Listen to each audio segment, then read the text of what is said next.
এই নূপুর পূর্বজন্মে কে ছিল? সুন্দর একটি কাহিনী আছে। ত্রেতা যুগে শ্রী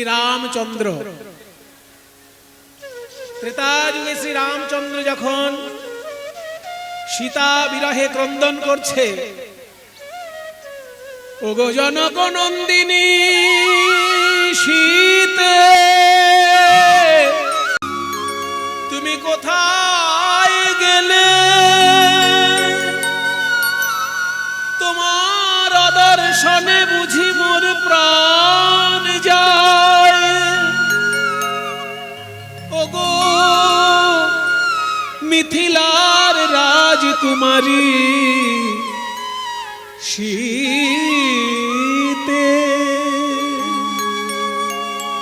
সীতা সীতা বলে রামচন্দ্র যখন কাঁপছেন, ধনুকের উপর হাতটা রেখেছেন আর হাতের উপর মুখটা রেখে কাঁদছেন, চোখের জল গড়িয়ে হাত বেয়ে ধনুক বেয়ে যখন মাটিতে গিয়ে পড়ছে, যেই মাটিতে যাচ্ছে চোখের জল অমনি লাল হয়ে যাচ্ছে। কি ব্যাপার? চোখের জল মাটিতে পড়লে লাল হয়ে যাচ্ছে কেন? বুদ্ধিমান লক্ষণ বলে, দাদা একটু ধনুকটা তোলো তো, একটু ধনুকটা তোলো তো দেখি। ধনুকের উপর হাত রেখেছে তো, হাতের উপর গাল রেখেছে, চোখের জল মাটিতে যখন পড়ছে লাল হয়ে যাচ্ছে। যেই ধনুকটা তুলেছে, দেখে ধনুকের নিচে একটা বটপাতা, আর বটপাতার নিচে একটা ব্যাঙ চাপা পড়েছে। সেই ব্যাঙের রক্ত রামচন্দ্রের চোখের জলের সঙ্গে মিশে গিয়ে বইছে, তাই চোখের জল লাল দেখাচ্ছে। সঙ্গে সঙ্গে রামচন্দ্র ওই ব্যাঙটিকে তুলে নিয়ে বাঁ হাতের উপর রাখলেন। মৃত্যু যন্ত্রণায় ছটফট ছটফট করছে ব্যাঙ, এখনো প্রাণ আছে। তার পিঠের উপর রামচন্দ্র হাত বুলাতে লাগলেন। ওরে ব্যাঙ, তোর পিঠের উপর যখন আমি ধনুকটা রাখলাম, তখন তুই একবার ডেকে উঠলি না কেন? একবার কেঁদে উঠলি না কেন? আমি ব্যাঙের আওয়াজ পেলে ধনুকটা সরিয়ে দিতাম। তোকে তো আমি দেখতে পাইনি, তোর উপরে বটপাতা ছিল, বটপাতার উপর আমি ধনুক রেখেছি। ওই পিঠের উপর, ব্যাঙের পিঠের উপর হাত বুলিয়েছিলেন বলে এখনো কোন কোন ব্যাঙের পিঠে হাত বোলানোর দাগ দেখা যায়। ও হে প্রভু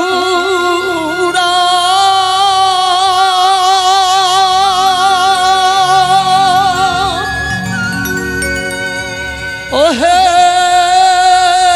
প্রভু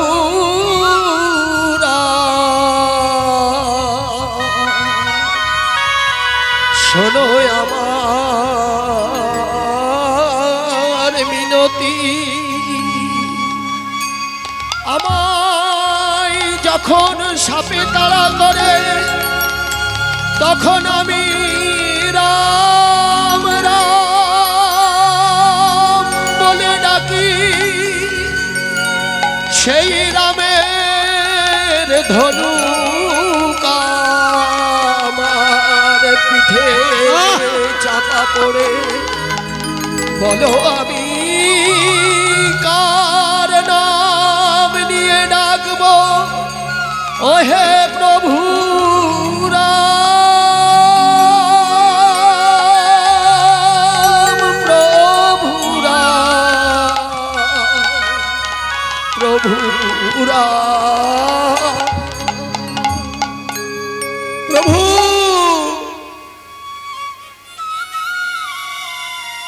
যখন আমায় সাপে তাড়া করে, আমি রাম রাম বলে ডাকি। রাম নামের গুণে আমি কখনো কখনো বেঁচে গেছি। প্রত্যেকবারেই আমি সাপের মুখ থেকে বেঁচে গেছি তোমার নাম নিয়ে। তাই সাপে যখন তাড়া করে আমি তোমার নাম বলে ডাকি। আর তুমি নিজে যখন ধনুক আমার উপরে চাপা দিচ্ছ, আমি কাকে ডাকবো? সেই জন্য আমি আর ডাকি। রামচন্দ্রের বড় করুণা হলো, বলে ওরে ব্যাং, তোর আমি শেষ বাসনা পূর্ণ করব। এই মৃত্যুর আগে তুই আমাকে বল তোর শেষ ইচ্ছা কি। ব্যাংটি তখন করজোড়ে বলে, প্রভু আমার শেষ ইচ্ছা পূর্ণ না করে আপনি যদি আমার গুরুদেবের শেষ ইচ্ছা পূর্ণ করেন তাহলে আমি বেশি আনন্দ পাব। হ্যাঁ, তোর গুরুদেব আছে? হ্যাঁ, আমার গুরুদেব আছে। আমি এখন ব্যাং হয়েছি, কিন্তু পূর্ব জন্মে আমি ছিলাম কর্ণমুনি। আমার গুরুদেব ছিলেন বিশ্বা বসু। আমি গুরুদেবের চরণে একবার অপরাধ করেছিলাম, তাই গুরুদেব অভিশাপ দিয়েছিলেন যে তুই ব্যাং হয়ে জন্মাবি, তোর মানুষ আবার অধিকার নেই। তাই গুরুদেবের অভিশাপে আমি ব্যাং হয়েই রাম নাম করি। তা গুরুদেব আমাকে ব্যাং হবার অভিশাপ দিয়েছিলেন বলেই তো আজকে আমি আপনার চরণ পেলাম। তাই যদি ইচ্ছা পূর্ণ করতে হয় সেই গুরুদেবের ইচ্ছা পূর্ণ করব। তখন রামচন্দ্র স্মরণ করলেন, হে বিশ্বা বসু, আপনি যেখানেই থাকুন আমার সামনে এসে দাঁড়ান। বিশ্বা বসু মুনি যোগ বলে রামচন্দ্রের সামনে এসে দাঁড়িয়েছে। বলুন প্রভু, আপনি আমায় ডাকলেন কেন? হে বিশ্বা বসু, আপনার এই অভিশপ্ত শিষ্য ব্যাং রূপ জন্মগ্রহণ করেছে এইবার। হ্যাঁ, আমার সেই শিষ্য কর্ণ। কিরে তুই এখানে? হ্যাঁ গুরুদেব, আমি ব্যাং রূপে আছি। তোর সারা গায়ে রক্ত কেন? প্রভু রামচন্দ্র বুঝতে পারেননি, বট গাছের নিচে আমি বিশ্রাম নিচ্ছিলাম যাতে সাপ আমায় ধরতে না পারে। আর প্রভু বুঝতে পারেননি সেই বট গাছের উপর তার ধনুকটা রেখে দিয়েছিলেন। সেই জন্য আমার সর্বঙ্গে রক্ত দেখছে না। রামচন্দ্র বলছেন, হে বিশ্বা বসু, আপনার এই অভিশপ্ত শিষ্য, সে এতই ভালো শিষ্য আপনার, আমি ওকে বললাম তোর শেষ ইচ্ছা পূর্ণ করব বল, আর ও বলল যে আমার ইচ্ছা নয়, আমার গুরুদেবের কোনো ইচ্ছা থাকলে আপনি পূর্ণ করুন। তাই আপনাকে ডেকেছি, বলুন আপনার কি শেষ ইচ্ছা। বিশ্বা বসু বলছে, হে প্রভু রাম, আমার সৌভাগ্য দেখুন, লোকে গুরুর কৃপায় ভগবান পায়, আর আজকে আমি শিষ্যের কৃপায় ভগবানের দর্শন পেলাম। এমন শিষ্য যেন সব গুরুর জীবনে লাভ হয়। আজকে এই শিষ্য আমার কথা আপনাকে বলেছে, তাই তো আপনি আমায় ডেকেছেন, নইলে আপনি তো আমাকে ডাকার কথা নয়। তা আমার যদি শেষ ইচ্ছা পূর্ণ করতে হয় প্রভু রাম, আমার শেষ ইচ্ছা হলো এই যে আমি আর আমার এই শিষ্য, এই দুইজন গুরু শিষ্য যেন আপনার চরণে বাস করে আপনার গুণগান গুনগুন করে গাইতে পারে। এই আমাদের শেষ ইচ্ছা, গুরু শিষ্য একসঙ্গে আপনার চরণে বাস করে গান করব। প্রভু রামচন্দ্র বললেন, তাই হবে বিশ্বা বসু, তবে এ যুগে নয়, আগামী দাপর যুগে আমি হব কৃষ্ণচন্দ্র। সেই দিন আপনারা দুইজন গুরু শিষ্য বিশ্বা বসু আর কর্ণমুনি আমার দুই চরণে দুইজন নূপুর হয়ে বিরাজ করবেন। আমার গুণগান আপনারা চরণে থেকে গুনগুন করে গান গাইবেন। নিতাই গৌর হরি বল। ভগবানের কৃপায় অসম্ভব সম্ভব হয়। সেই গুরু শিষ্য দুইজন বিশ্বা বসু আর কর্ণমুনি, তারা গোবিন্দের দুটি চরণে দুটি সোনার নূপুর রূপ ধারণ করে রুনুঝুনু করে বাজছে আর গুনগুন করে গান গাইছে। শ্রীরামচন্দ্র কৃপালু হরণ ভব ভয় দারুণ, শ্রীরামচন্দ্র কৃপালু ভজ হরণ ভব ভয় দারুণ, নব कंजलोचन कंज मुख कर कंजलोचन कंज मुख कर कंज पद कंजारुण। श्री राम श्री राम श्री राम श्री राम। कंदर्प यगनित यमित छवि छवि नवनील नीरज सुंदर কন্দর্পয়নিতয়িত ছবি নবনীল নীরজ সুন্দর। এই যে ভজনটি, এই ভজনটিতে হিন্দি আর সংস্কৃত মেশানো আছে। লেখক হচ্ছেন তুলসী দাস, যার রামায়ণ সারা পৃথিবীতে বিখ্যাত, তুলসীদাসী রামায়ণ। সেই তুলসী দাসের লেখা এত সুন্দর ভজন শ্রীরামচন্দ্র সম্পর্কে। বলছে কন্দর্প অগণিত, কন্দর্প মানে কামদেব, দেবতাদের মধ্যে সব থেকে সুন্দর কামদেব। তো বলছে অগণিত কামদেবকে যদি এক জায়গায় করা হয়, তার রূপের সঙ্গেও আমার প্রভু রামের তুলনা হবে না। কন্দর্প অগণিত অমিত ছবি, ছবি মানে রূপ, অমিত ছবি মানে যার রূপ মাপা যায় না, মাপা যাবে না, তুলনা করা যাবে না। কন্দর্প অগণিত অমিত ছবি নব নীল নীরজ সুন্দর, নতুন নীল পদ্মের মতন যাকে দেখতে। কন্দর্প অগণিত অমিত ছবি নব নীল নীরজ সুন্দরম। কন্দর্পয়নিতয়িত ছবি নবনীল নীরজ সুন্দর। पटमानहु तडितरुचि शुचि नौमि जनक सुतावरम्। পিতপাটমানহু তড়িত রুচি সুচি নৌমি জনক সুতাবর। वदति तुलसीदास के प्रभु अखिल हृदय रंजनम। मम हृदय कंज निवास कर कुरु निखिल खल दल শ্রীরাম শ্রীরাম শ্রীরামচন্দ্র কৃপালু ভজমন হরণ ভব ভয় দারুণম। শ্রীরাম শ্রীরাম শ্রীরাম শ্রীরাম শ্রীরাম শ্রীরাম। সেই রামচন্দ্রের কৃপায় গুরু শিষ্য দুইজন প্রাণ গোবিন্দের চরণে দুটি সোনার নূপুর রূপে বাজছে। বিনোদ আধারে বিনোদ মুরলী, বিনোদ বিনোদ বাজ।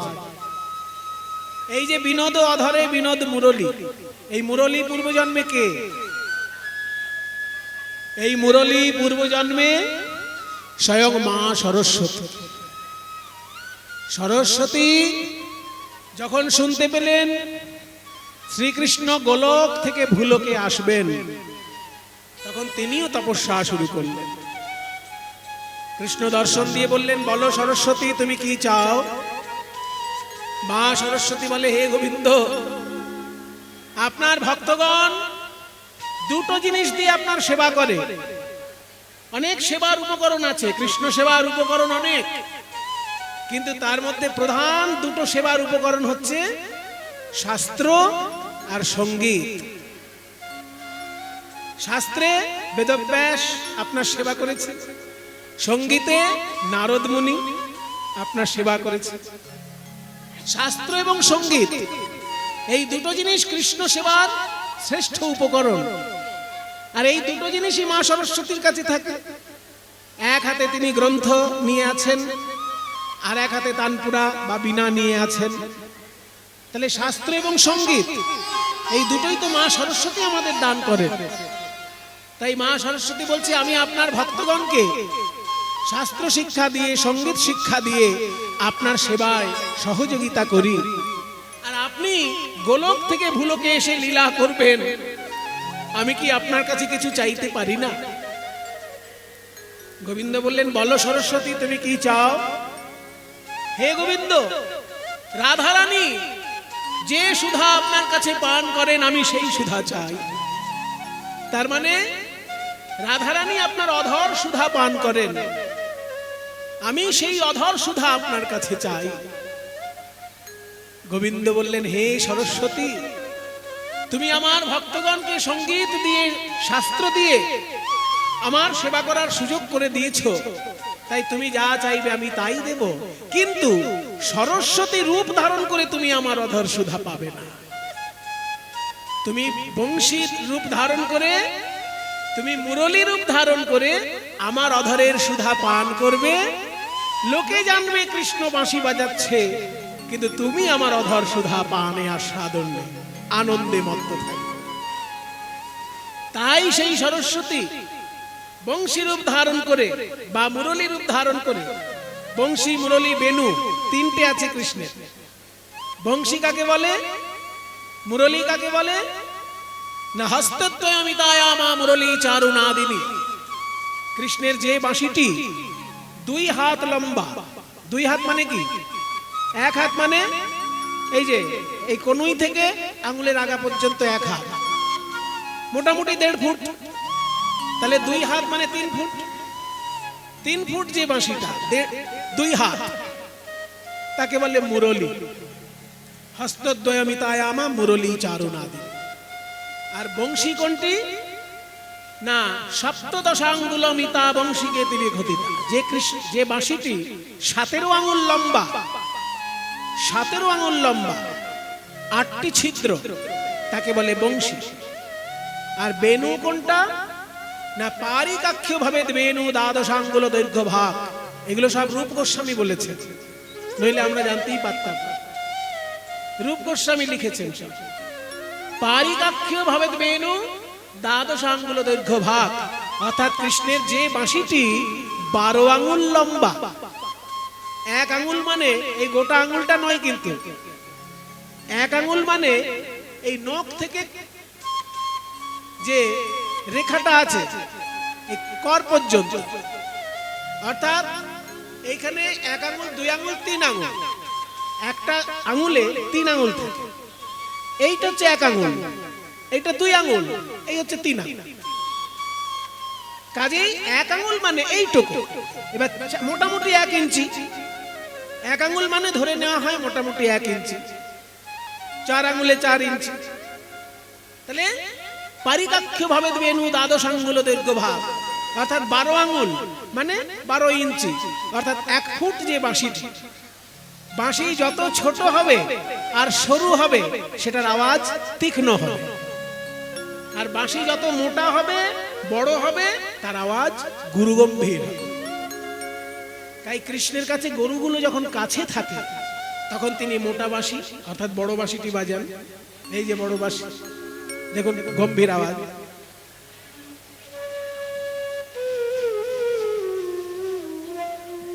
গরু যখন পাশাপাশি থাকে তখন গুরু গম্ভীর ধ্বনি করার জন্য মুরলী বাজায়, আর গরু যখন দূরে থাকে তাদেরকে ডাকার জন্য তীক্ষ্ণ সুর চাই, তাই ছোট বাঁশিটা বেনুটা তখন বাজায়। তাই মুরলী পূর্বজন্মে সরস্বতী। সরস্বতী যখন গোবিন্দের অধরের সুধা পান করতে শুরু করলেন, তিনি আবার এত আনন্দ পেলেন, সেই অধরের সুধা ত্রিভুবনে বিতরণ করে দিলেন। কিভাবে না, 6 রাগ 36 রাগিনীর মাধ্যমে। কৃষ্ণের ওই বাঁশি থেকে 6 রাগ 36 রাগিনী উৎপন্ন হলো। সেই রাগ রাগিনীর আশ্রয়ে যে গান গাইবে বা যে যন্ত্র বাজাবে সে অমৃত রসে ডুবে থাকতে পারবে। এই জন্য রাগ রাগিনী যদি কেউ ভালো করে শেখে, সে এমন একটা আনন্দে ডুবে থাকে যে তার আর অন্য কিছু আনন্দ পাওয়ার জন্য তার অন্য কিছু দরকার হয় না। ওই জন্য শাস্ত্রীয় সঙ্গীতে রাগ রাগিনী শিক্ষায় এত আনন্দ। 6 রাগ 36 রাগিনীতে অধরের সুধা দেওয়া আছে, কারণ গোবিন্দের অধর থেকে ওই বাঁশির সুর বেরিয়েছে। তাই 6 রাগ 36 রাগিনীর মাধ্যমে গোবিন্দের ওই অধরের সুধা ত্রিভুবনে বিতরণ করে দিলেন মা সরস্বতী।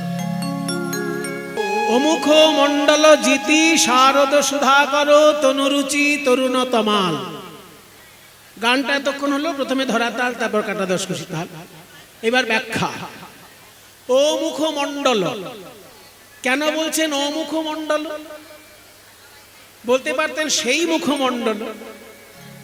ও মুখমণ্ডল বলছেন এই জন্য যে এখনো যেন মানুষ পটে সেই রূপ দেখছেন রাধারানী, যেন দেখে দেখে বর্ণনা দিচ্ছেন, ওই তো আমার সেই মুখ, ও মুখমণ্ডল। জিতি শারদ সুধাকর। জিতি মানে জয় করেছে, শারদ মানে শরৎকালের, সুধাকর মানে চাঁদ। শরৎকালের চাঁদের শোভা যেন জয় করেছে। চাঁদ তো 12 মাসই দেখা যায়, কিন্তু কোন মাসে চাঁদের শোভা সব থেকে সুন্দর দেখা যায়? ও মায়েরা, চাঁদ দেখেছেন তো? চাঁদ সারা বছরই আকাশে থাকে, কিন্তু তার রূপটা সারা বছর সুন্দর থাকে না। সব থেকে সুন্দর রূপ চাঁদের কখন ফোটে? শরৎকালে। কারণ শরৎকালের আকাশ পরিষ্কার থাকে, না শীত না গরম, একটা মাঝামাঝি আবহাওয়া, আর আকাশে মেঘ নেই। সেই জন্য শরৎকালের আকাশে চাঁদ সব থেকে সুন্দর দেখায়। দেখবেন বছরে 12টা পূর্ণিমা হয়, কিন্তু 2টো পূর্ণিমার চাঁদ সব থেকে সুন্দর। একটা হলো দুর্গা পুজোর পরে যে লক্ষ্মী পুজোর পূর্ণিমা, কোজাগরী পূর্ণিমা বলে তাকে। আর একটা হচ্ছে তার 1 মাস পরে রাসলীলার রাতে যে পূর্ণিমা, রাস পূর্ণিমা। এই কোজাগরী লক্ষ্মী পূর্ণিমা আর রাস পূর্ণিমা, এই 2টো পূর্ণিমায় আকাশের চাঁদ সব থেকে সুন্দর দেখায়। সেই জন্য তাকে বলে শরৎকালের চাঁদ বা শারদ সুধাকর। সেই শরৎকালের চাঁদের শোভাকেও যেন জয় করেছে গোবিন্দের মুখমণ্ডল। কি করে জয় করলো? বলছে 6টি কারণ আছে। চাঁদের সঙ্গে যে কৃষ্ণের তুলনা চলে না, তার 6টি কারণ। এই 6টি কারণ কোথায় পেলাম? রায় গুণাকর ভারতচন্দ্রের লেখা একটি সংস্কৃত শ্লোকে। সেখানে তিনি বলছেন, কৃষ্ণ চাঁদের সঙ্গে আকাশের চাঁদের 6টি পার্থক্য। কি কি শুনে নাও। সংস্কৃত শ্লোক। নিষ্কলঙ্ক নিরাতঙ্ক পদ্মিনী প্রাণবল্লভ চতুষষ্ঠী কলহ কৃষ্ণ চন্দ্র ভাতি সদা ভুবি। নিষ্কলঙ্ক নিরাতঙ্ক পদ্মিনী প্রাণবল্লভ চতুষষ্ঠী কলহ কৃষ্ণ চন্দ্র ভাতি সদা ভুবি। হরি ওম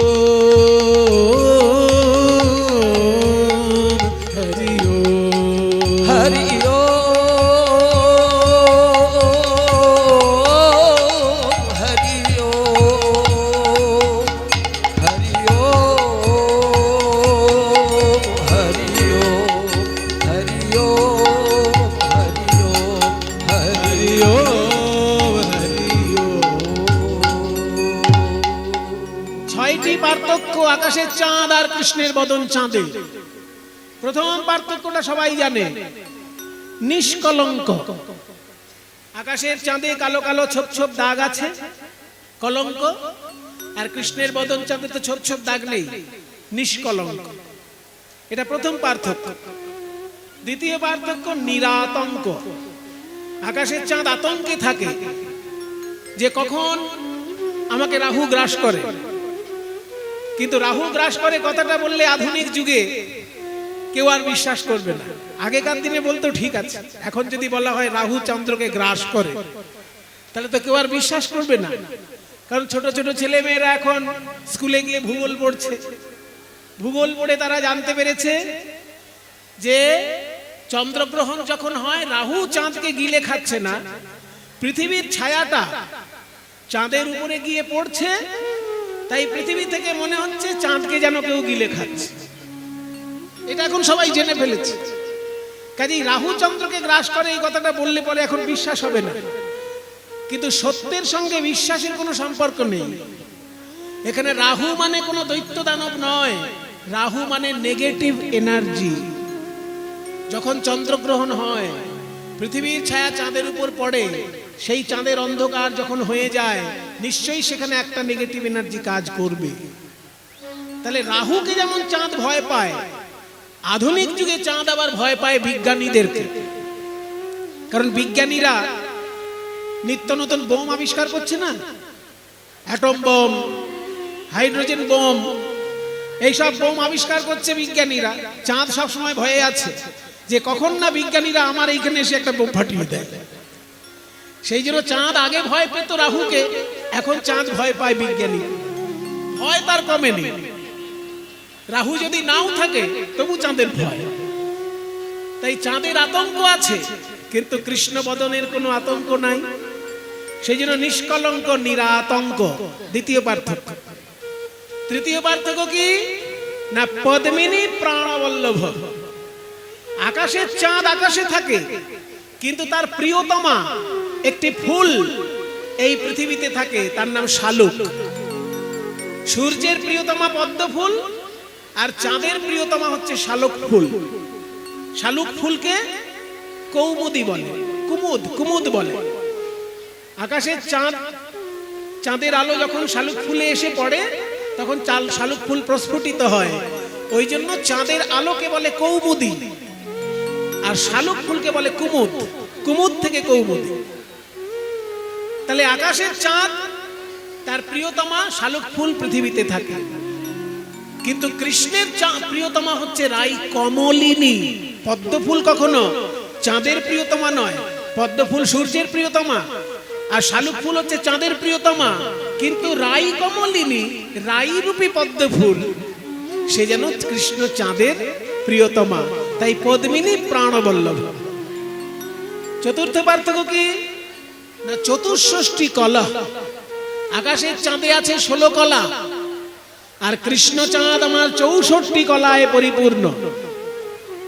আকাশের চাঁদের 16 কলা কোথায় আমরা দেখতে পাই না, কারণ অমাবস্যার পরের দিন থেকে চাঁদের কলা গণনা। অমাবস্যার পরের দিন এক ফালি, সেটা প্রতিপদ। তারপরের দিন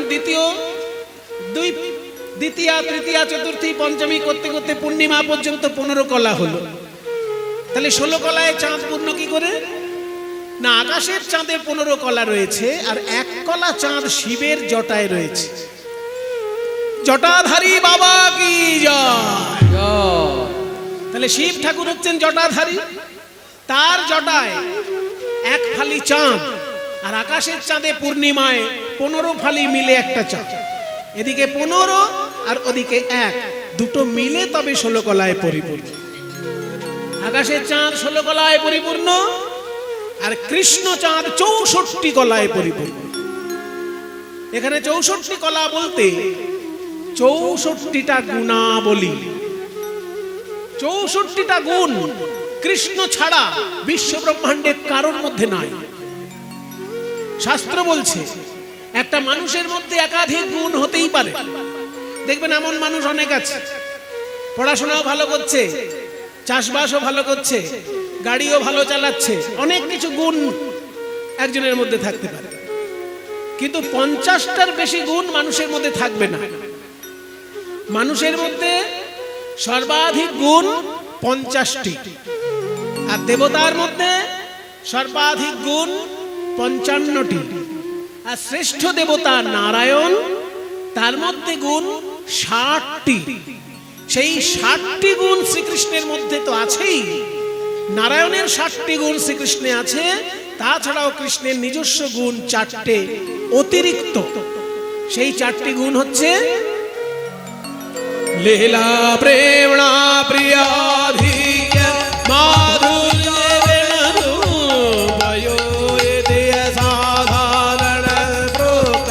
গোবিন্দস্য চতুষ্ট হরি ওম হরি ওম হরি ওম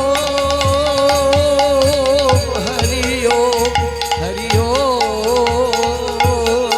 হরি ওম হরি ওম হরি ওম। মানুষের মধ্যে 50টি গুণ, দেবতার মধ্যে 55টি গুণ, নারায়ণের মধ্যে 60টি গুণ। এই 60টি গুণ শ্রীকৃষ্ণের মধ্যে আছে, আবার 4টি গুণ তার নিজস্ব। না, ছবি তুলুন, ছবি তুলুন।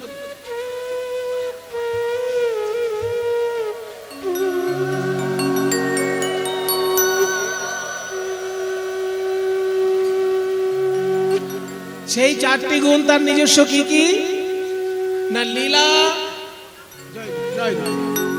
লীলা প্রেমনা প্রিয়াধিক্যং মাধুর্যেন রূপে, অর্থাৎ লীলা মাধুর্য, প্রেম মাধুর্য, বংশী মাধুর্য এবং রূপ মাধুর্য, এই চারটি মাধুর্য কৃষ্ণ ছাড়া বিশ্ব ব্রহ্মাণ্ডে কারণ নেই।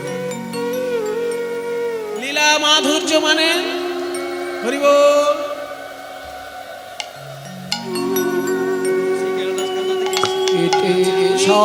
জ্ঞানদাস কান্দ্রা থেকে এসছেন, জ্ঞানদাস কান্দ্রা বর্ধমানে, সেই পদকর্তা জ্ঞানদাসের জন্মস্থান জ্ঞানদাস কান্দ্রা, সেখান থেকে এসেছেন।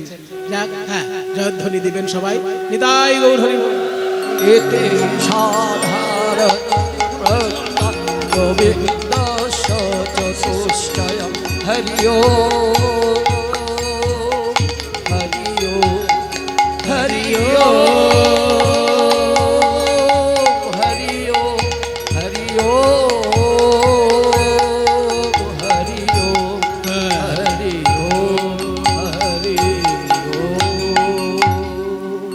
নিতাই গৌর হরি। এসেছে কীর্তন শুনতে, ওর মঙ্গল হোক এই কামনা করি। তাহলে ভগবান শ্রীকৃষ্ণের চারটি মাধুর্য নিজস্ব। কি কি? লীলা। ওনার মতো লীলা কেউ করতে পারবে না। ছোট্টবেলায় গিরি গোবর্ধন ধারণ, কৃষ্ণ ছাড়া আর কে পারবে? কালীয় দমন, পুতনা বধ, এসবই তো অন্যের দ্বারা অসম্ভব। ওনার মতো লীলা মাধুর্য কারোর হবে না, ওনার মতো প্রেম মাধুর্য কারোর হবে না।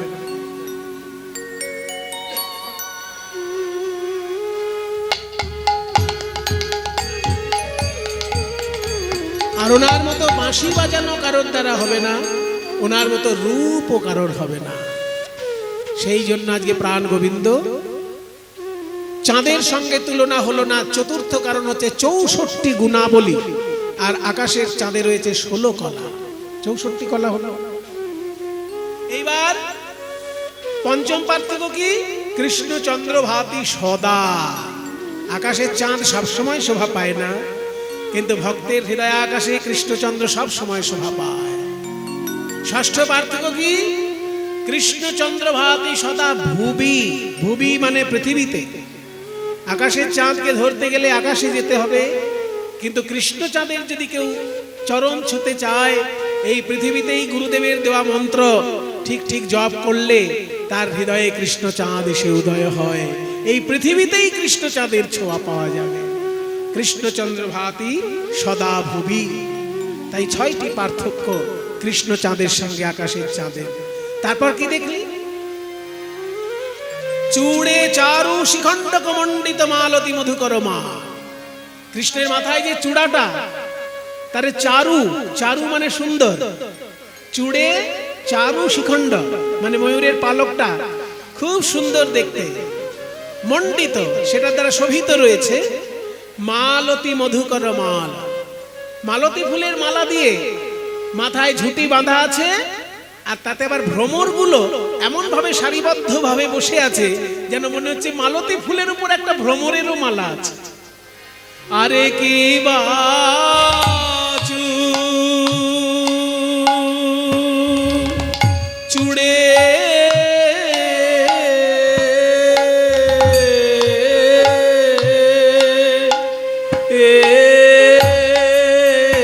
চারু,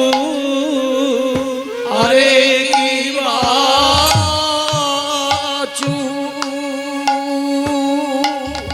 চুড়ে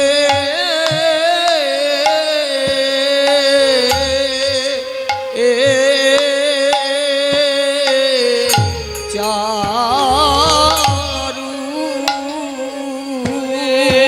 কি বাচু মধ্যম বীর বিক্রম চুড়ে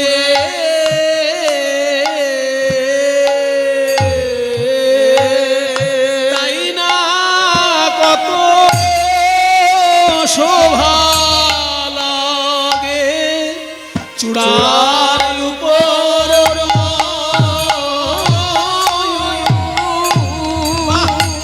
ময়ূর পাখা তাই না কত শোভা চূড়ার উপর ময়ূর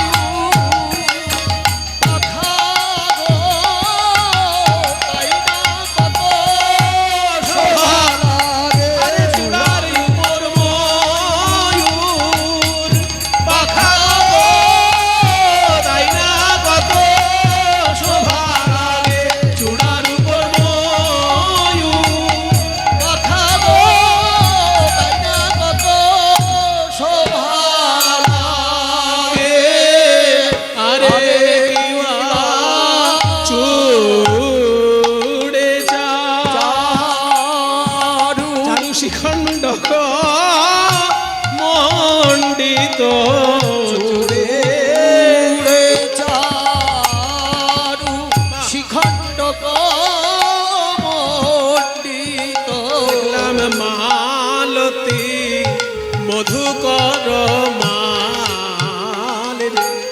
আইরে বড়ি রে মালতী মধুকর মাল রে।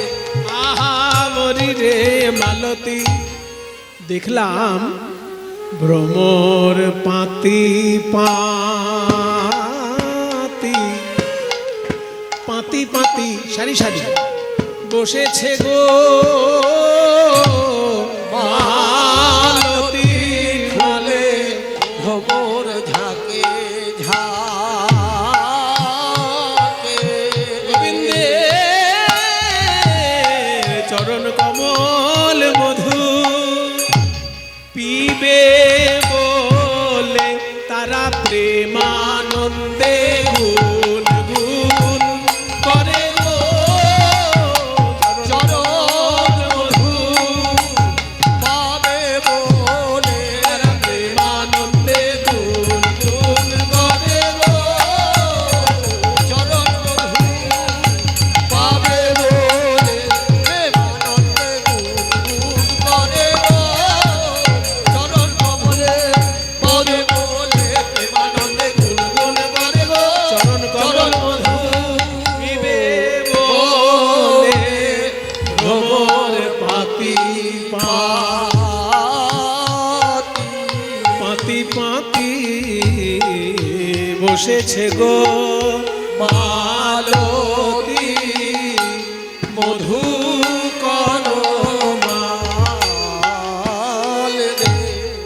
এই একটা কথা আমি ঠিক বুঝতে পারলাম না, তুই বললি মালতী ফুলের মালা দিয়ে চূড়াটা তৈরি করা আছে, মানে ময়ূরের পালকটা মাথায় লেগে আছে কি করে না, ময়ূরের পালকটার চারিপাশে মালতী ফুলের মালা দিয়ে ঝুঁটি বাঁধা আছে, আর তার মধ্যে ময়ূরের পালকটা গাঁথা আছে। তো বলছি ময়ূরের পালকটার জন্য মালতী ফুলের মালা, আবার ভ্রমরের মালা, বলে ভ্রমরের মালা হয় নাকি? আবার ভ্রমরের মালা যে বানাবে তারও অবস্থা খারাপ হবে, আর যাকে পরাবে তার অবস্থা আরো খারাপ।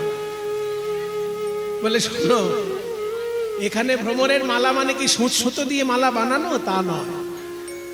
ওই মালতী ফুলের চারিপাশে মালতী ফুলে এমন ঝাঁকে ঝাঁকে ভ্রমর এসে বসেছে যে দেখে মনে হচ্ছে ভ্রমরেরও আর একটা মালা। তখন বলছে ভ্রমর তো ফুলে আসে মধু খাবার জন্য, তুই মালতী ফুলে কত মধু যে ভ্রমরগুলো এসে বসে আছে আর উড়ে পালাচ্ছে না। বলছে ওরা এসে মালতী ফুলে বসেছে বটে, কিন্তু মধুটা মালতী ফুলের থেকে খাচ্ছে না। মধুটা তারা গোবিন্দের চরণ কমলের মধু পান করবে বলে মালতী ফুলে এসে বসেছে। এখানে তত্ত্ব হলো এই, ওরে আমার মন ভ্রমর, তুইও যদি গোবিন্দের চরণ কমলের মধু পেতে চাস, তাহলে সরাসরি চরণ কমল নয়, গুরুরূপী মালতী ফুলের আশ্রয় গ্রহণ কর।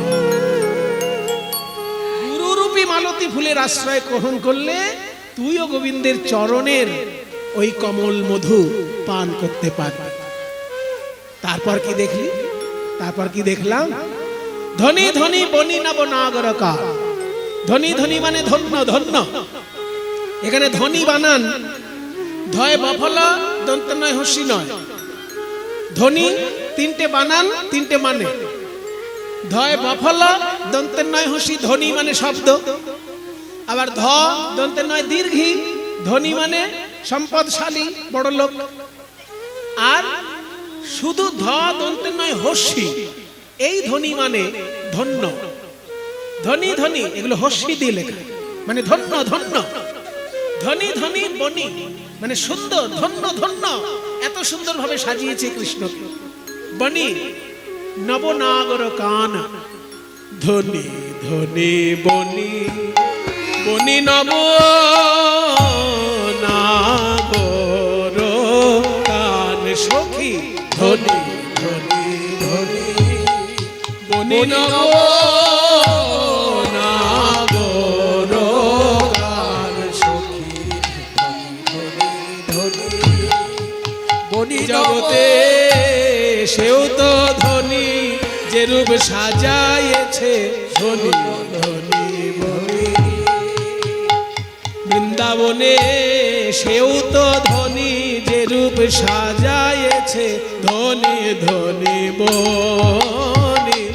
ব্রজে সেও তো ধনী, যে রূপ সাজায়েছে বনি। ধনী ধনী বনি, যে এই রূপ সাজিয়েছে সে ধন্য, যে এই রূপ দর্শন করেছে সেও ধন্য, আর যে রূপ দেখে এসে বলছে রাধারানী সেও ধন্য, আর যারা শুনছে তারাও ধন্য। আরো ধন্য কারা জানিস? যারা দেবে জয় ধ্বনি এ জগতে, তারাও ধনী। যারা দেবে জয় ধ্বনি, যারা দেবে সেও তো ধনী ধনী বনি।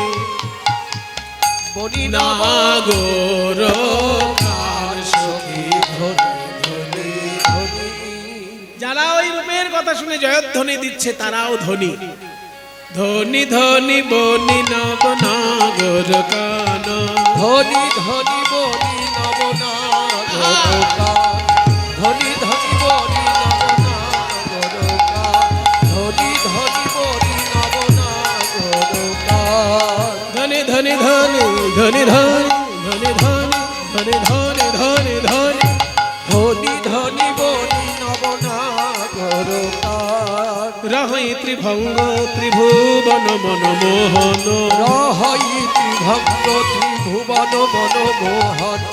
মধুর মুরলী কর গান রে, মধুর মুরলী কর। এই রাধে শোন শোন, যে যাকে ভালোবাসে না তার কাছে সেই সব থেকে সুন্দর। কি গো, আমি যদি কাউকে ভালোবাসি সে দেখতে খারাপ হলেও আমার কাছে সে সুন্দর। ওরে রাধে, তুই যে কৃষ্ণের এত রূপের প্রশংসা করছিস, তোর কৃষ্ণ যদি এতই সুন্দর তাহলে তিন জায়গায় বাঁকা কেন? শুনেছি তোর কৃষ্ণ নাকি বাঁকা শ্যাম, সোজা হয়ে দাঁড়ায় না, যখনই বাঁশি বাজায় তখনই তিন জায়গায়। তো তিন জায়গায় যদি বেঁকে যায় তাকে আবার সুন্দর বলা চলে? বলে শোন, কোন কোন জিনিস যেমন সোজা দেখতে সুন্দর, কোন কোন জিনিস আবার বাঁকাই দেখতে সুন্দর। সব জিনিস সোজা দেখতে ভালো হয় না। যেমন আকাশের রামধনু, ওটা সোজা কি বাঁকা? তো রামধনু এই মাথা থেকে উঠে ওই মাথায় গিয়ে পড়েছে। এবার সোজা যদি রামধনু হতো তাতে দেখতে ভালো লাগতো না। এদিক থেকে বেঁকে গিয়ে ওই দিকে পড়েছে, বাঁকা বলেই তো রামধনু দেখতে সুন্দর। তেমনি আমার গোবিন্দ বাঁকা বলেই দেখতে সুন্দর। তবে তিন জায়গায় বাঁকা কেন সেটা শুনে রাখ। পদকর্তা বলছেন, বাবা এত সুন্দর পদ যিনি লিখেছেন, তারও জন্ম বর্ধমান জেলায় শ্রীখণ্ড গ্রামে। তিনি হলেন শ্রী গোবিন্দ দাস। তিনি বলছেন যে গোবিন্দের তিন জায়গায় বাঁকা কেন। এখানে বলেছেন রহই মানে বিরাজ করছেন, ত্রিভঙ্গ তিন জায়গায় বাঁকা, ঘাড় বাঁকা, কোমর বাঁকা, চরণ বাঁকা। তিন জায়গায় বাঁকা কেন না? ত্রিভুবন মন মোহন, এইটা হচ্ছে উত্তর। ত্রিভুবন, স্বর্গের দেবতাগণ ডাকছে, হে গোবিন্দ দেখা দাও, হে গোবিন্দ দেখা দাও। তাদের ডাকে সাড়া দিতে গিয়ে ঘাড় বাঁকা। মর্তের মানুষ ডাকছে, হে গোবিন্দ দেখা দাও, তাদের ডাকে সাড়া দিতে গিয়ে কোমর বাঁকা। আর পাতালে দৈত্যগণ ডাকছে, হে গোবিন্দ দেখা দাও, তাদের ডাকে সাড়া দিতে গিয়ে চরণ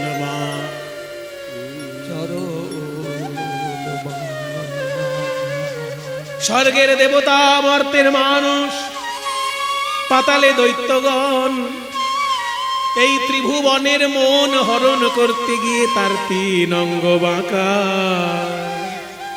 মধুর মুরলী করু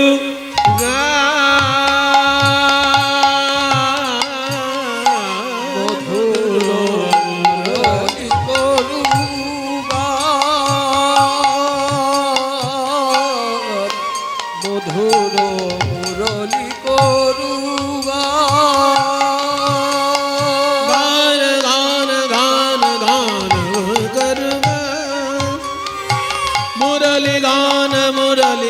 গান মুরলি গান মুরলি করুণা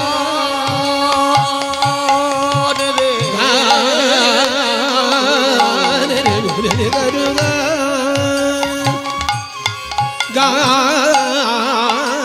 গান মুরলি করুণা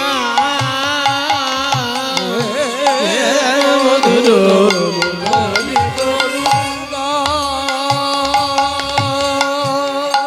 sa sa sa sa ne re na ne da sa ne da ma ma ma ga ga ma da ni sa re sa da ni ma dha ga ma ga ga ma da ni sa ga ma da ni sa ga ma da ni sa ni da ma da ma ga ma ga sa ni da ma da ma ga ma ga sa ni da ma da ma ga ma ga ga ma da ni sa ga ma da ni sa ga ma da ni sa re ni sa da ni ma da ga মধুর মুরলি গান মধুর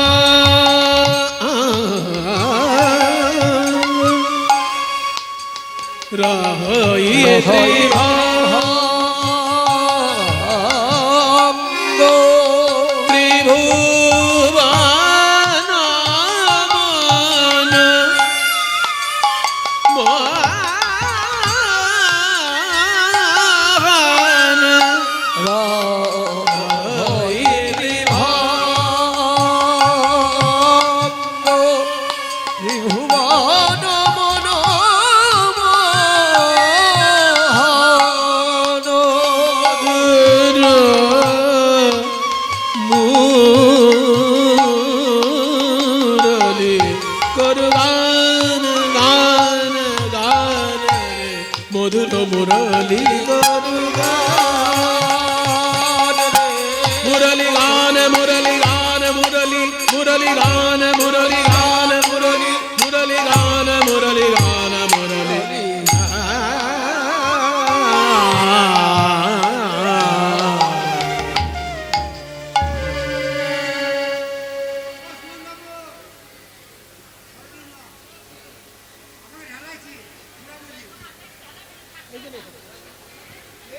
তারপর কি দেখলি তারপর দেখলাম কি জানিস টলমল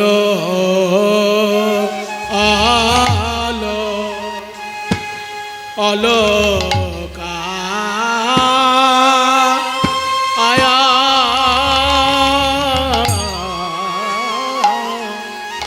টলমল অলকা আবৃত মুখ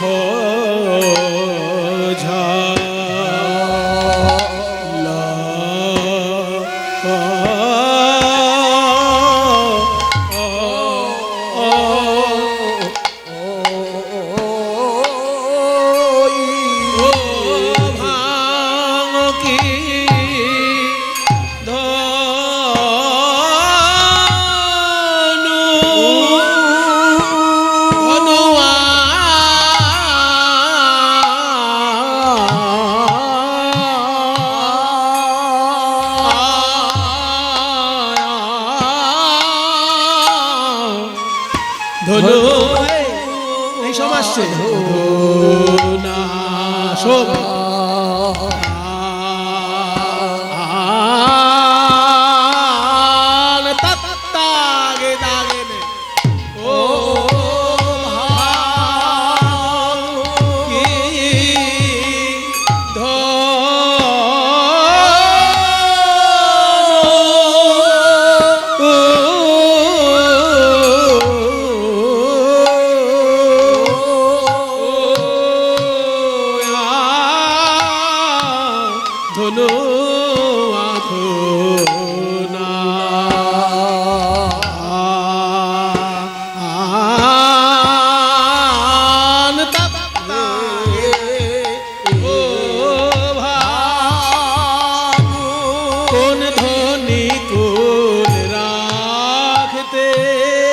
পারে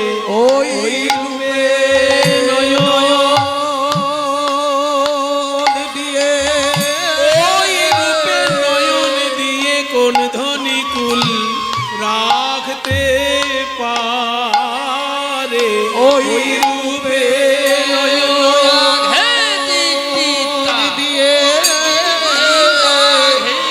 কোন ধনী কুল রাখতে পারে রূপে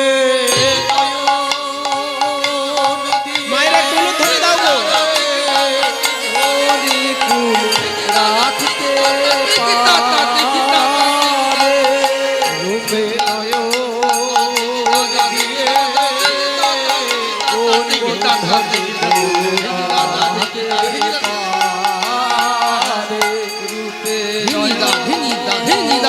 ধনী কুল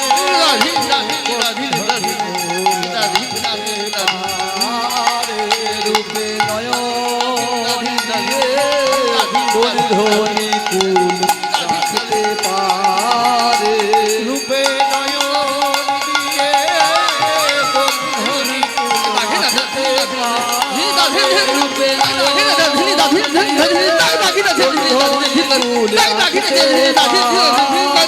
রূপে নয়ন দিয়ে কোন ধনী কুল রাখতে পারে রূপে নয়ন দিয়ে কোন ধনী কুল রাখতে পারে রূপে নয়ন দিয়ে কোন ধনী কুল রাখতে পারে রূপে নয়ন দিয়ে কোন ধনী কুল রাখতে পারে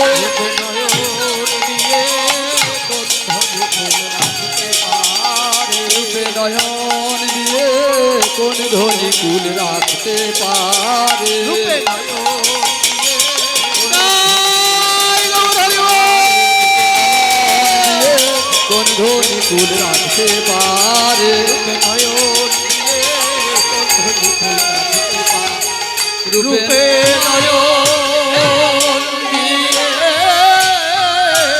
কোন ধনী কুল রাখতে পারে রূপে নয়ন দিয়ে কোন ধনী কুল রাখতে পারে রূপে নয়ন দিয়ে কোন ধনী কুল রাখতে পারে রূপে নয়ন দিয়ে কোন ধনী কুল রাখতে পারে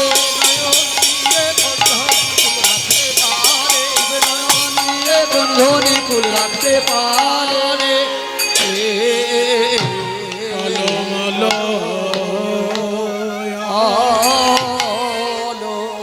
দেখলাম টলমলয় অলকা আবৃত মুখ ঝলকই।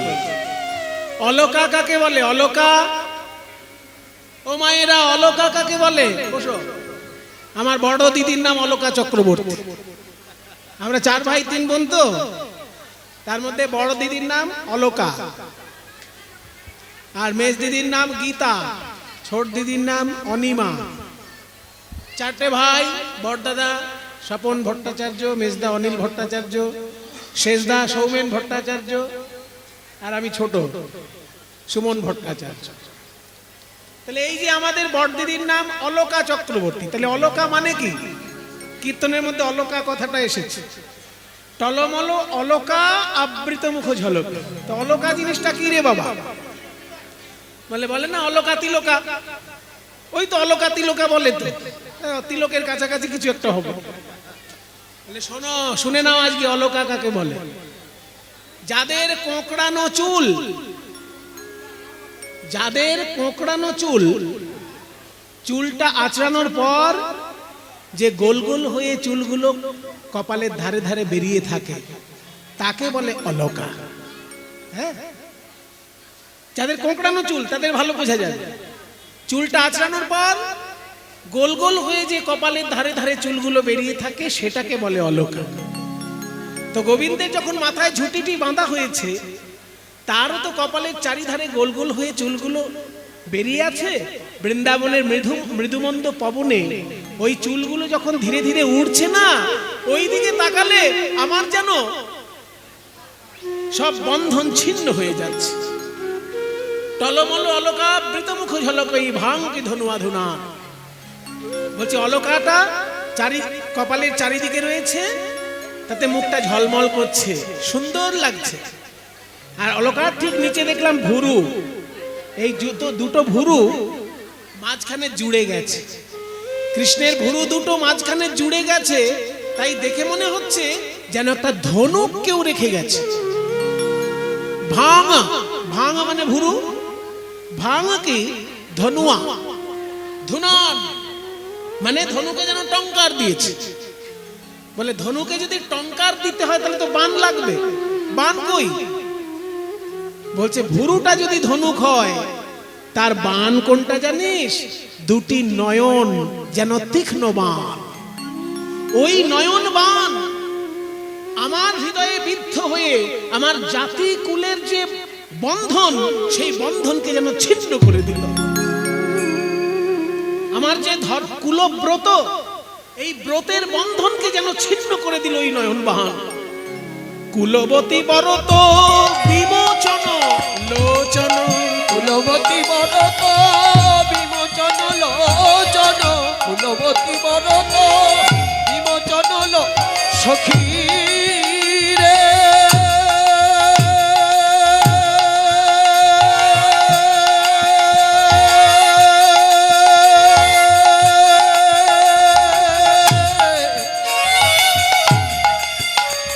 সখী রে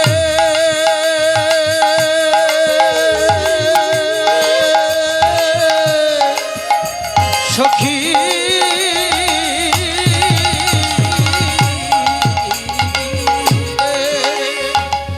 কুলবতী বরত বিমোচন লোচন, বিষম কুসুম সরোবা, বিষম কুসুম সরোবা।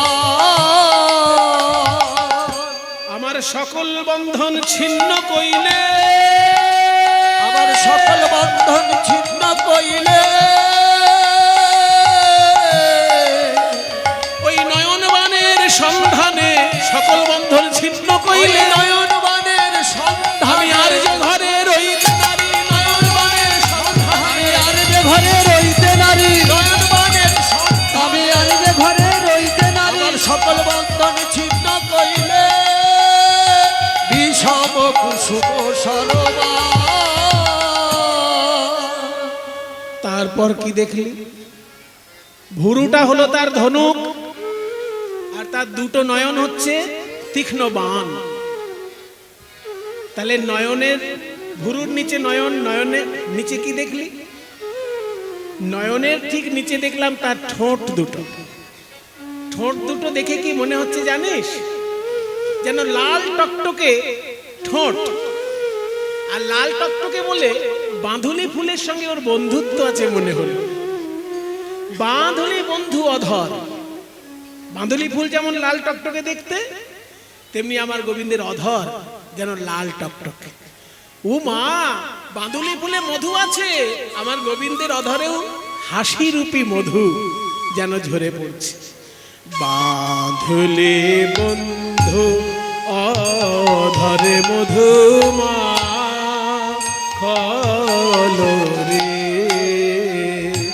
বাঁধুলি বন্ধু অধরে মধু মা খলো রে,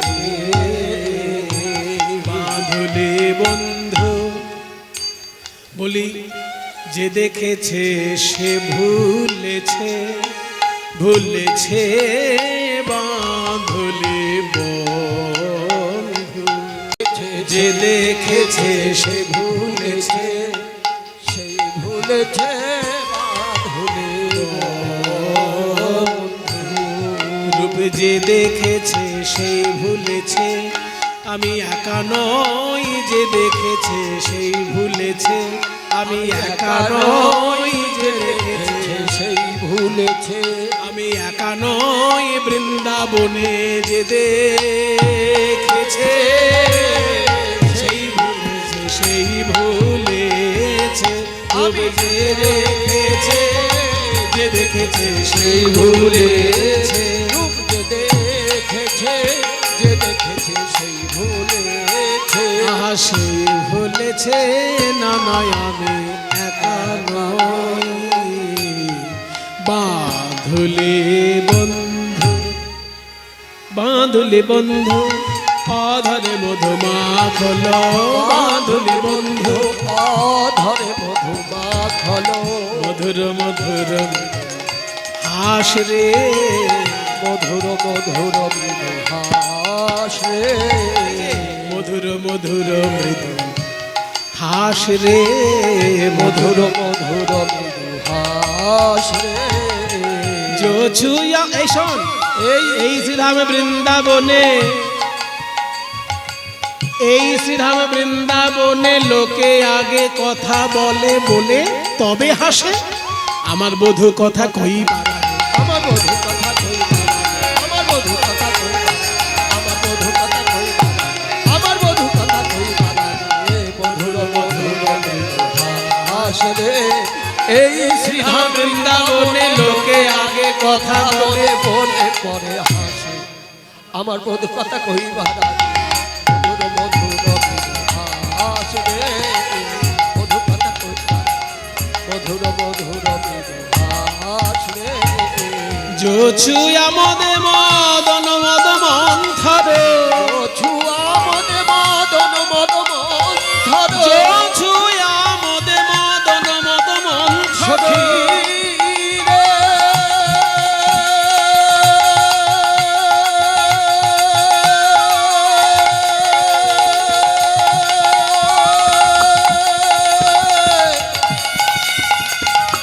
সখী রে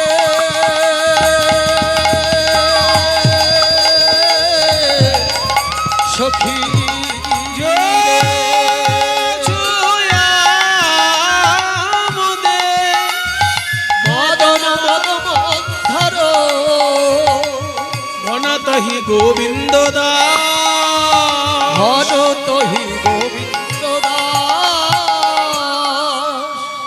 जो छुया মদে মদন মদ মন্থর আমি প্রথমে ভাবছিলাম আমি তো রাজকন্যা আর কৃষ্ণ তো রাখাল ছেলে আমি রাজকন্যা ওই রাখাল ছেলের রূপে ভুলে গেলাম আমি কি বড় ভুল করলাম ও বাবা পেছন দিকে তাকিয়ে দেখি কি আমার থেকে আরো বড় একজন ওই রূপে নয়ন দিয়ে পড়ে আছে পাগল হয়ে গেছে সে কে জানিস দেবতাদের মধ্যে সব থেকে সুন্দর দেখতে যিনি তার নাম মদন তিনি ভালোবাসার দেবতা কামদেব তার নাম মদন তিনি ওই রূপে নয়ন দিয়ে দাসী হতে বাঞ্ছা করে দাসী হতে বাঞ্ছা করে জানিস কামদেবতার 5টা বাণ আছে মদন মারণ শোষণ মোহন স্তম্ভন 5টা বাণ যখন মানুষের বুকে মারে সেই মানুষ অন্যের রূপে আকৃষ্ট হয় তার হৃদয়ে ভালোবাসা জাগে ওই কামদেবের 5টি বাণ ভেঙে হলো খান খান ভেঙে হলো খান খান মদনের পঞ্চবাণ ভেঙে হলো খান খান মদনের পঞ্চবান ভেঙে হলো খান খান দাসী হতে বাঞ্ছা করে সে দাসী হতে বাঞ্ছা করে দাসী হতে বাঞ্ছা করে মোহন রূপে নয়ন দিয়ে দাসী হতে বাঞ্ছা করে মোহন রূপে নয়ন দিয়ে বলে আমি একা ভুলি না মোহন রূপে নয়ন দিয়ে একা ভুলি নাই মোহন রূপে নয়ন দিয়ে ওই দাসী হতে বাঞ্ছা করে जो छुआ মনে মদন মদ মন্থর ঘনতহি গোবিন্দ দাস হর তহি গোবিন্দ দাস শুধু মুখমণ্ডলের বর্ণনা দিলেন গোবিন্দ দাস এবার মুখ থেকে চরণ পর্যন্ত যাব কিভাবে অন্য একটি পদে বদন মণ্ডল থেকে চরণের দিকে যাচ্ছি ওগো পরাণ সখী গো ওগো আমার কানু আমার আমার আমার কানু সে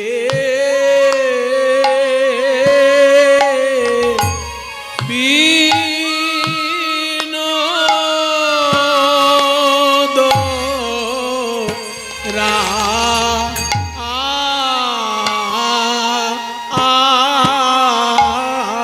আই গো ও প্রাণ সখী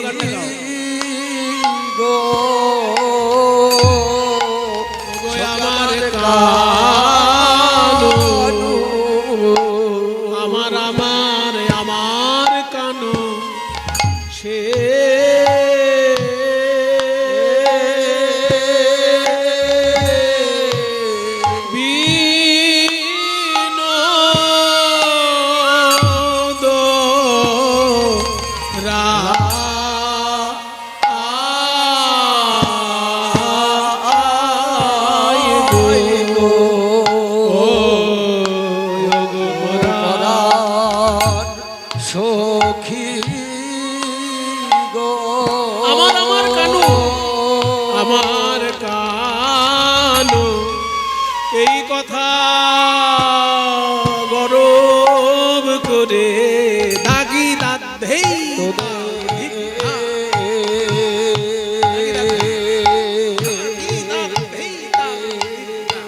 বলি গো আমার কান এই কথা গরব করে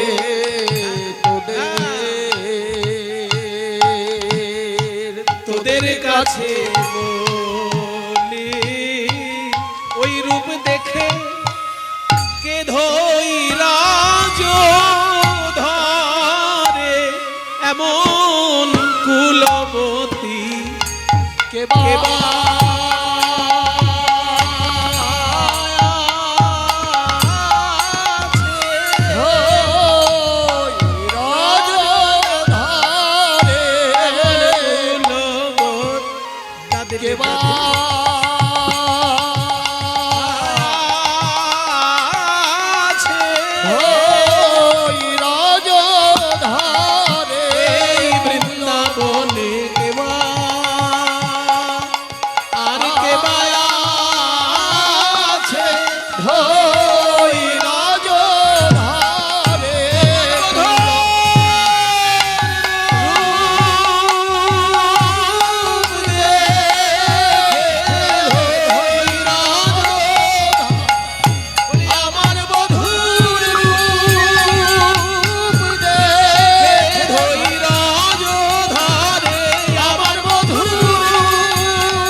কানু সে বিনোদ রায় গো আমার কানু সে বিনোদ রায় গো কানু সে বিনোদ কানু সে আমার কানু সে বলে আমার আমার আমার সখী কানু সে বিনোদ আমার আমার আমার সখী কানু সে বিনোদ আমার আমার আমার কথা গর্ব করে বলতে পারি আমার আমার আমার সখী কথা গর্ব করে বলতে পারি আমার আমার আমার সখী কথা গর্ব করে বলতে পারি কানুই আমার বইয়ার কারণ নয় গর্ব করে বলতে পারি আমার বইয়ার কারণ গর্ব করে বলতে পারি আমার বইয়ার কারণ গর্ব করে বলতে পারি আমার আমার আমার সখী কানু সে বিনোদ রায় গো তার বিনোদ চিকুরে বিনোদ বরিহা বিনোদ চিকুরে বিনোদ সখী রে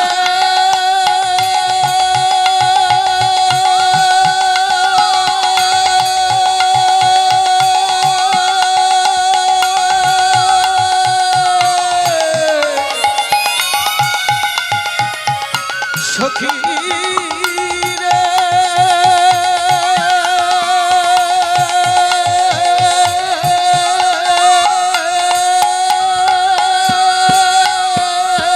বিনোদ চিকুরে বিনোদ বরিহা বিনোদ মানে সুন্দর, চিকুর মানে চুল, বিনোদ চিকুরে মানে সুন্দর কেশরাশিতে, বিনোদ বরিহা বরিহা মানে ময়ূরের পালক, খুব সুন্দর ময়ূরের পালকটি উড়িছে বিনোদ বায়ে ও বরিহা উড়িছে বিনোদ বায় ও বরিহা উড়িছে বিনোদ বায় ও বরিহা উড়িছে বিনোদ বায় গো কানু সে বিনোদ রায় গো কানু সে বিনোদ রায় সুন্দর বাবা, একদম ময়ূরের পালকের চূড়া থেকে চরণের নুপুর পর্যন্ত বর্ণনা একটা পদের মধ্যে। প্রথমে বললো ময়ূরের পালক। এই ময়ূরের পালকটা এলো কি করে কৃষ্ণের মাথায়? তার একটা কাহিনী আছে। ময়ূরের পালক এলো কি করে কৃষ্ণের মাথায়? সত্যযুগ থেকে ত্রেতা যুগ, ত্রেতা যুগ থেকে দ্বাপর যুগ, যুগে যুগে আকাশের চাঁদ পৃথিবীর দিকে তাকিয়ে ভগবানের লীলা দর্শন করেছে। সেই জন্য যখন আকাশের চাঁদ শুনলো গোলক থেকে নাকি কৃষ্ণ ভুলোকে আসবেন, দ্বাপর যুগে বৃন্দাবনে লীলা করবেন, তখন আকাশের চাঁদ তপস্যা শুরু করলো। হে গোবিন্দ, আমি তো আকাশের চাঁদ, রাতের বেলা তোমার লীলা দেখতে পাবো, কিন্তু দিনের বেলা তুমি যদি কোনো লীলা করো আমি তো দেখতে পাবো না। আর কৃষ্ণের দিনের বেলা তো অনেক লীলা, যেমন গিরি গোবর্ধন ধারণ দিনের বেলায়, কালীয় দমন দিনের বেলায়, সূর্য পূজা, অন্ন ভিক্ষা, এই সব লীলাই তো দিনের বেলা। গোষ্ঠ এগুলো কোনোটাই তো দেখতে পাবো না। তখন কৃষ্ণ বললেন, ওগো চাঁদ, তুমি কেঁদো না। আমি যখন কৃষ্ণ রূপে বৃন্দাবনে এসে লীলা করব, তুমি ময়ূরের পালক রূপ ধারণ করে ময়ূরের পালক হয়ে আমার চূড়ায় থাকবে। আমি যেখানে যখন যে লীলা করব আমার সঙ্গে থেকে তুমি লীলা দর্শন করবে। তাই আকাশের চাঁদ ময়ূরের পালক রূপ ধারণ করে কৃষ্ণের চূড়ায় বিরাজ করছে, কৃষ্ণের লীলা দর্শন করছে। ওই জন্য ময়ূরের পালকের মাঝখানটা দেখবেন গোল, চাঁদের মতন সুন্দর। বিনোদ চিকুরে বিনোদ বরিহা উড়েছে বিনোদ বায়। তারপরে চূড়ার ঠিক নিচে কি দেখলাম? তিলক। কপালে তিলকটি কেমন? তার বিনোদ কপালে বিনোদ তিলক, বিনোদ বিনোদ সাজে। ওই বিনোদ কপালে বিনোদ তিলক, বিনোদ বিনোদ সাজে। তার বিনোদ কপালে বিনোদ তিলক, বিনোদ বিনোদ সাজে। ওই বিনোদ কপালে বিনোদ তিলক, বিনোদ বিনোদ সাজে। তিলক দেখে ত্রিলোক ভোলে, তিলক দেখে ত্রিলোক ভোলে। কি সুন্দর আখর দেখুন, তিলক দেখে ত্রিলোক ভোলে। স্বর্গ মর্ত পাতাল ত্রিলোক। তার তিলক দেখে ত্রিলোক ভোলে, তিলক দেখে তিলক ভোলে। আমি একা ভুলি নাই তার তিলক দেখে ত্রিলোক ভোলে। আমি একা ভুলি নাই গো, কত মুনি ঋষি ভুলে গেল। আমি একা ভুলি নাই গো, মুনি ঋষি ভুলে গেল। আমি একা ভুলি নাই গো, মুনি ঋষি ভুলে গেল। আমি একা ভুলি নাই গো, মুনি ঋষি ভুলে গেল। তিলক দেখে তিলক ভোলে। ওই বিনোদ কপালে বিনোদ তিলক, বিনোদ বিনোদ সাজে। এবার বিনোদ অধরে বিনোদ মুরলী, বিনোদ অধরে বিনোদ মুরলী। বিনোদ বিনোদ বাজে ও মুরলী বিনোদ বিনোদ বাজে। ও মুরলী বিনোদ বিনোদ বাজে। ও মুরলী বিনোদ বিনোদ বাজে। বিনোদ বিনোদ বাজে। বিনোদ অধরে বিনোদ মুরলী, বিনোদ বিনোদ বাজে। তারপর কি দেখলাম? গলার মালা। ও তার বিনোদ গলাতে বিনোদ মালাতে, বিনোদ বিনোদ তোলে। ওই বিনোদ গলাতে বিনোদ মালাতে, বিনোদ বিনোদ দোলে। ওই বিনোদ গলাতে বিনোদ মালাতে, বিনোদ বিনোদ বিনোদ দোলে জানি বিনোদী আর বলছে দেখো, না দোলাতে আপনি দোলে, না দোলাতে আপনি দোলে, দোলাতে আপনি দোলে, না দোলাতে আপনি দোলে, বিনোদী আর বিনোদ গলে, না দোলাতে আপনি দোলে। ওই বিনোদী আর বিনোদ বলে, না দোলাতে আপনি দোলে, গলার গুনে না মালার গুনে, না দোলাতে আপনি দোলে। গলার গুনে না মালার গুনে, না দোলাতে আপনি দোলে, গলার গুনে না মালার গুনে, নাকি যে গেথেছে তার হাতের গুনে। মালার গুনে না গলার গুনে, গেথেছে তার হাতের গুনে, ওই মালার গুনে না গলার গুনে, গেথেছে তার হাতের গুনে, মালার গুনে না গলার গুনে, গেথেছে তার হাতের গুনে। মালা না দোলাতে আপনি দোল, বিনোদ গলাতে বিনোদ মালাতে, বিনোদ বিনোদ দোলে। কোন বিনোদিনী বিনোদ গাথুনি, সখী রে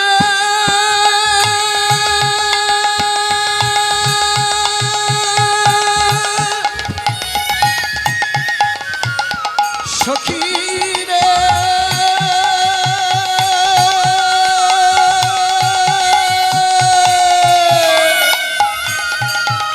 সখী রে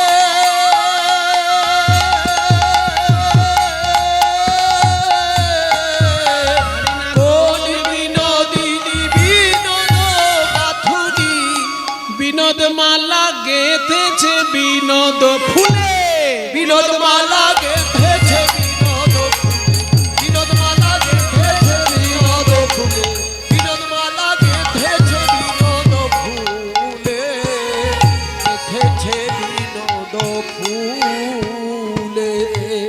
দেখুন রূপের বর্ণনা কেমন চূড়া থেকে নিচের দিকে যাচ্ছে।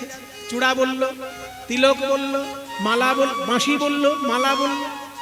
এবার কোমরে কি আছে? ধুতি, ধুতির পর কোমরে একটা ওড়না বাঁধা আছে। রাখাল ছেলে তো কোমরে তো একটা ওড়না বাঁধবেই। তার বিনোদ কোটিতে বিনোদ ধটিতে, বিনোদ বিনোদ সাজে। ওই বিনোদ কোটিতে বিনোদ ধটিতে, বিনোদ বিনোদ সাজে, বিনোদ কোটিতে বিনোদ ধটিতে, বিনোদ বিনোদ সাজে, বিনোদ কোটিতে বিনোদ ধটিতে, বিনোদ বিনোদ সাজে। এবার বিনোদ চরণে বিনোদ নুপুর, ওই বিনোদ চরণে বিনোদ নুপুর, বিনোদ বিনোদ বাজে অনুপুর বিনোদ। হরি বল। অনুপুর বিনোদ বিনোদ বাজে, অনুপুর বিনোদ বিনোদ বাজে, বিনোদ বিনোদ বাজে। আহা নুপুর বাজে মধুর মধুর, নুপুর বাজে মধুর মধুর, নুপুর বাজে মধুর মধুর, নুপুর বাজে মধুর মধুর, মন মজাতে ব্রজবধূর, নুপুর বাজে মধুর মধুর। মন মজাতে ব্রজ মধুর, নুপুর বাজে মধুর মধুর, চরণ পেয়ে পরাণ মধুর, নুপুর বাজে মধুর মধুর। চরণ পেয়ে পরাণ মধুর, মন মজাতে ব্রজবধূর, চরণ পেয়ে পরাণ মধুর, চরণ পেয়ে পরাণ মধুর, মন মজাতে, চরণ পেয়ে পরাণ মধুর, মন মজাতে ব্রজ মধুর, চরণ পেয়ে পরাণ মধুর, নুপুর বাজে মধুর মধুর। ওই বিনোদ চরণে বিনোদ নুপুর, বিনোদ বিনোদ বাজে, বিনোদ বিনোদ বাজে। কহে যদুনাথ বিনোদ নাগর, বিনোদ কদম্ব তলে। আহা কহে যদুনাথ বিনোদ শ্যামানন্দের নামে পায়। বিনোদ কদম্ব তলে। এই পদ যে দুটি ভণিতায় পাওয়া যায়, যদুনাথ দাসের ভণিতায় পাওয়া যায়, আর প্রভু শ্যামানন্দের নামেও পাওয়া যায়। তাই শ্যামানন্দ ভনে বিনোদ নাগর, বিনোদ কদম্ব তলে গো। শ্যামানন্দ ভনে বিনোদ নাগর, বিনোদ কদম্ব তলে। বলি কত বিনোদিনী বিনোদে হেরিয়া, কত বিনোদিনী বিনোদে হেরিয়া, কত বিনোদিনী সখী রে।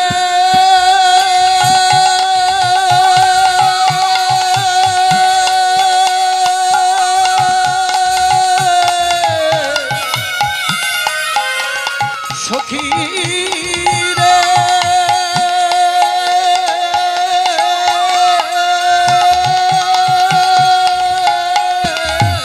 কত বিনোদিনী বিনোদে হেরিয়া, কত বিনোদিনী বিনোদে হেরিয়া, তাদের কলসি ভাসাইল জলে, ওগো তাদের তাদের কলসি ভাসাইল জলে, ওগো তাদের কলসি ভাসাইল জলে, ওগো তাদের কলসি ভাসাইল জলে, কলসি ভাসাইল জলে। জলে।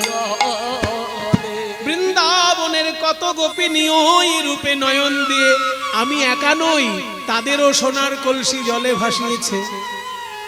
তবে তোরা দেখেছিস সোনার কলসি, আর আমি কি দেখেছি জানিস?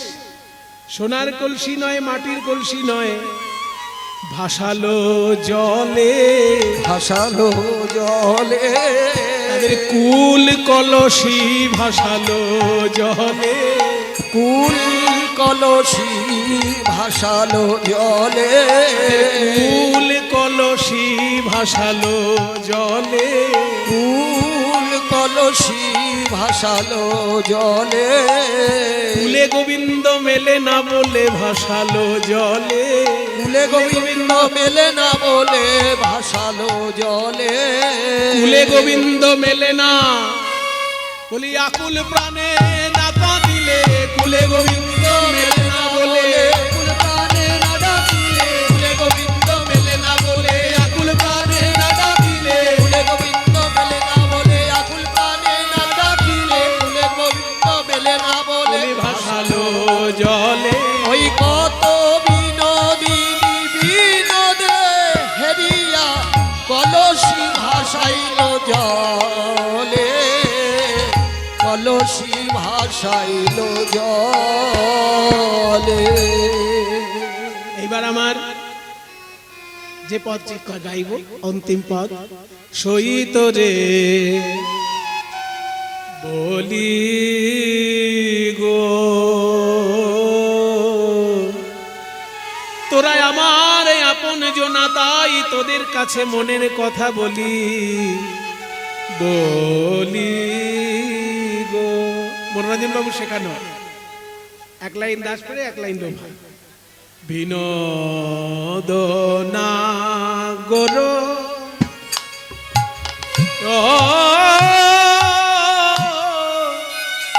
নাগর বড় রসিয়া, সইত রে বলি গো,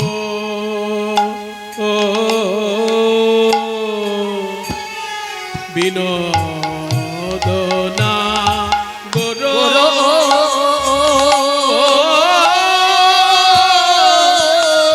নাগর বড়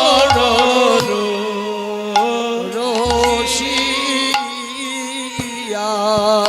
ওই নাগর বড় রসিয়া,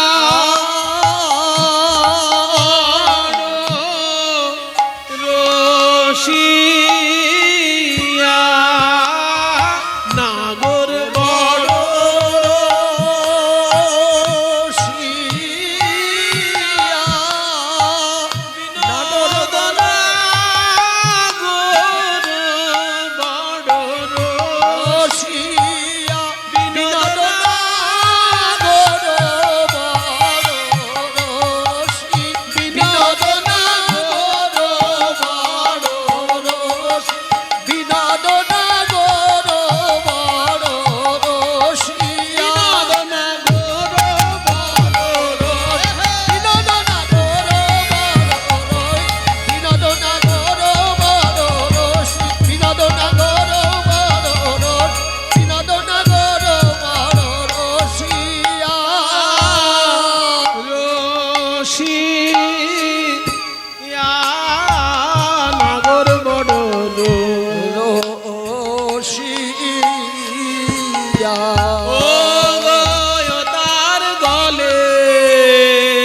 স্পিডে মনি মতি মালা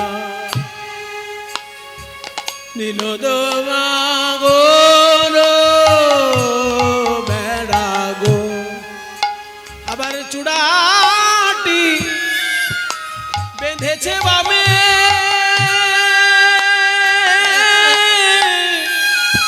বামে টানিয়া দাধিনী টানিয়া টানিয়া বেঁধেছে বামে টানি চূড়াটি বেঁধেছে বামে টানিয়া চূড়াটি বেঁধেছে বামে টানি চূড়াটি বেঁধেছে বামে টানিয়া চূড়াটি বেঁধেছে বামে টানি চূড়াটি বেঁধেছে বামে টানি চূড়াটি বেঁধেছে বামে টানি চূড়াটি বেঁধেছে বামে টানি চূড়াটি বেঁধেছে বামে টানি চূড়াটি বেঁধেছে বামে টানিয়া টানিয়া চূড়ায়ে চূড়ান্ত কইলে ওই চূড়ায়ে চূড়ান্ত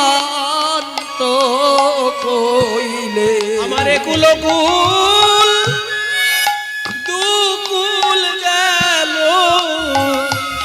চূড়ায়ে চূড়ান্ত কইলে আমারে কুল কুল দুকুল গেল এখন আমাতে আর আমি নাই গো।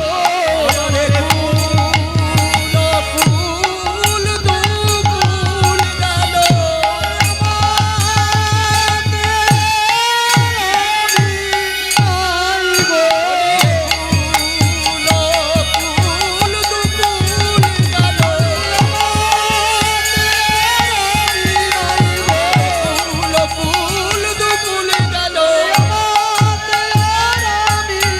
ওই চূড়ায়ে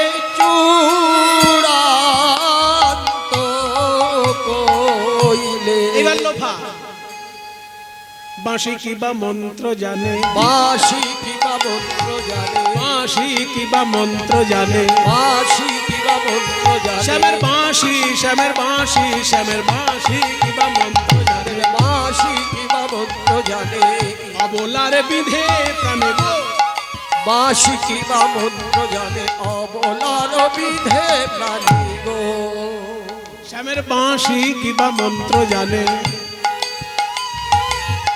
অবলারে বিধে প্রাণে গো শ্যামের বাঁশি বাঁশি কিবা মন্ত্র জানে অবলার বিধে প্রাণী গো ধনী রে দাসপড়ে ধনী রে ধনী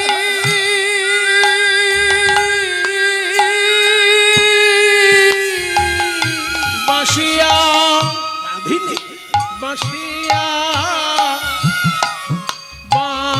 বাঁশিয়া ধনী ধনী রে শ্যামের বাঁশি ধনী রে রে শ্যামের বাঁশিয়া ধনী রে শ্যামের বাঁশি ধনী রে শ্যামের বাঁশিয়া ধনী রে শ্যামের বাঁশিয়া ধনী রে ধনী রে শ্যামের বাঁশি ধনী রে শ্যামের বাঁশি ধনী রে শ্যামের বাঁশি ধনী রে শ্যামের বাঁশিয়া বাঁশিয়া লোফা যদুনাথ দাসে বলে যদুনাথ দাস বলে যদুনাথ দাসে বলে যদুনাথ দাস বলে বাঁশি শুনে কে না ভুলে গো যদুনাথ দাস বলে বাঁশি শুনে কে না ভুলে গো ওই যদুনাথ দাসে বলে বাঁশি শুনে কে না ভুলে গো যদুনাথ দাস বলে বাঁশি শুনে কে না ভুলে গো আরে পশিল আমার হৃদি বাজে বাঁশিয়া বাঁশিয়া বাঁশিয়া পশিল শ্যামের বাঁশি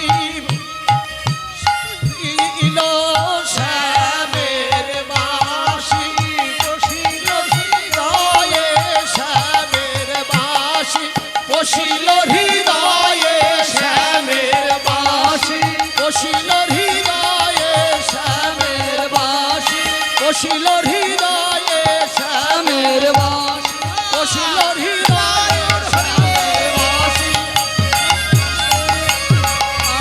পশিল হৃদয়ে শ্যামের বাঁশিয়া পশিল হৃদয়ে শ্যামের বাঁশিয়া বাঁশিয়া। এইখানেই আমি আমার রূপ বর্ণনার কথা বিশ্রাম দিচ্ছি।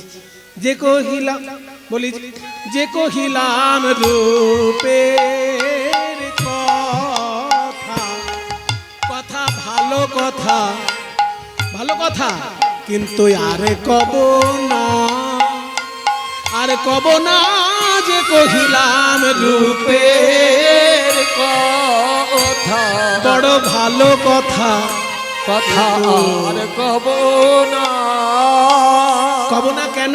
ওই রূপের কথা কইতে গেলে সে চাঁদ বদন মনে পড়ে।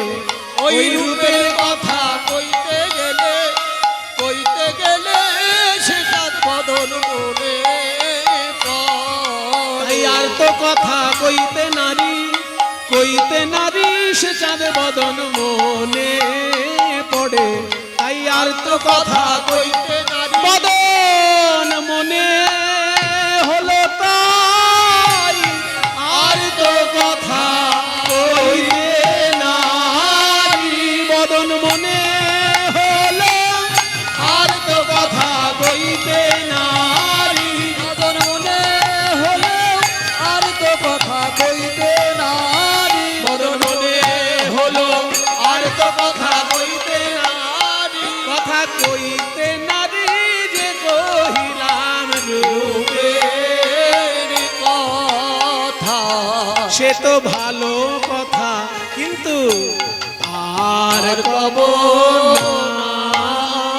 তাই এইখানে রইল এইখানে রইল গোবিন্দ রূপের কথা, এইখানে রইল গোবিন্দ রূপের কথা এইখানে রইল গোবিন্দ রূপের কথা এইখানে রইল গোবিন্দ রূপের কথা এইখানে রইল। হরে কৃষ্ণ কৃষ্ণ কৃষ্ণ হরে হরে হরে রাম রাম রাম হরে হরে।